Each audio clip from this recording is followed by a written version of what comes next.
Oner's just so stupid. It's just the director jacking off while making everyone else's lives miserable. Audiences do not care about this. Are you kidding me? The oner is the ultimate cinematic achievement, you know? It's like the perfect marriage of artistry and technicality. You got Birdman, Children of Men, Goodfellas, you know? I was dating Ray Liotta when they shot that. The man had a package like a caramel leather sofa. Rest in peace. It's also like a great storytelling tool, you know? You see Greta Lee's character go from being confident to broken all in one take with no cuts. That's perfect, you know? Yeah, I think Maya's gonna want to market this as a lesbian love story and not a super depressing Oner. Okay, we're about to go. Everyone to one. We made it. Just in time for the magic.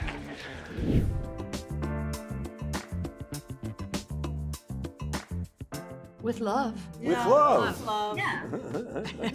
I mean, this industry seems like such a ripe, like, there are very few industries that have the boundaries are so fluid between each other, but between execs and actors, between the talent. Like, it just seems like there's so much emotion happening.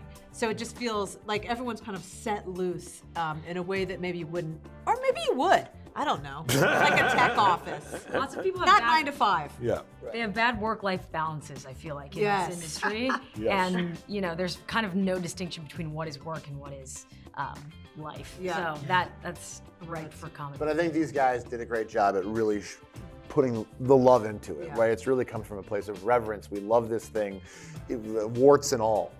Warts and all. Yeah. That was the original name of the show, was Warts and All. Apple hated it. Apple did not wanted like me it. to love it. Why? It was my head with a big wart on it. Words and all.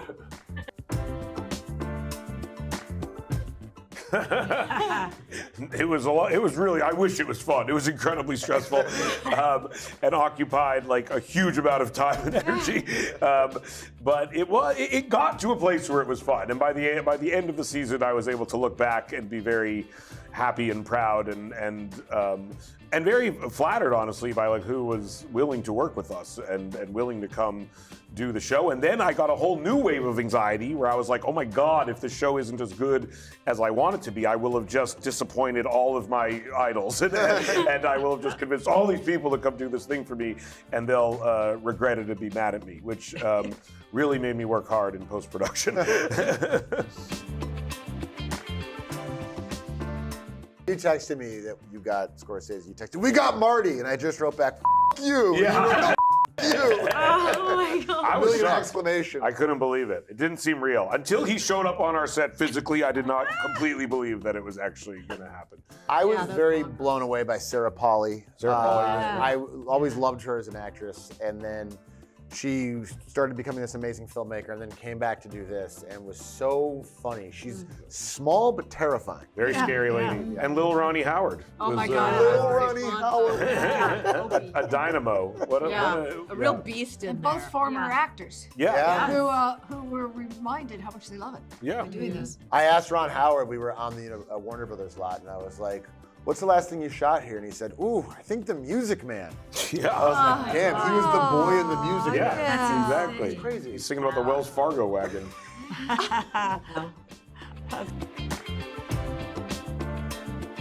mean, I think we hid the stress pretty well, honestly. But yeah, it's because not only is it one shot, we added the incredibly complicated element that the sun is setting throughout the entire episode very slowly. And so In a house that's all windows. in a house that's all glass. And so we originally were like, oh, maybe we can shoot throughout the day and kind of chop it up and do the stuff by the windows during magic hour. And we very quickly realized that we couldn't do that and that we could only actually shoot for like 90 minutes a day, essentially.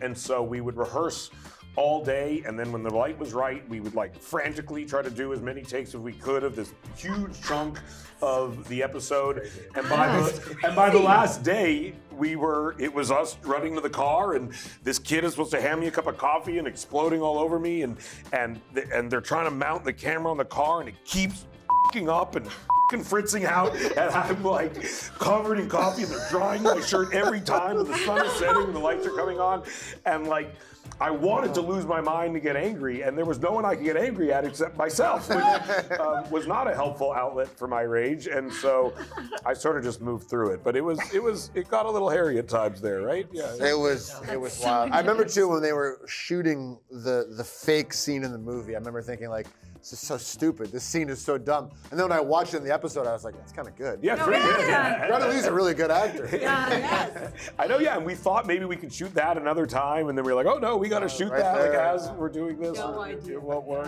Crazy. Catherine, it sounds like some of this is news to you, that you didn't know about some of the craziness of filming this. I just come in, I do my thing, so I had no idea. But I'm very impressed in hearing about it. Yeah. Yeah. Golden hour is a short window, turns out. Wow. Oh yeah, very short. An hour. That's what I learned. Not quite an hour. It's about an hour. Yeah. Come to find out. About an hour. It's golden Very 54 minutes. Yeah, exactly.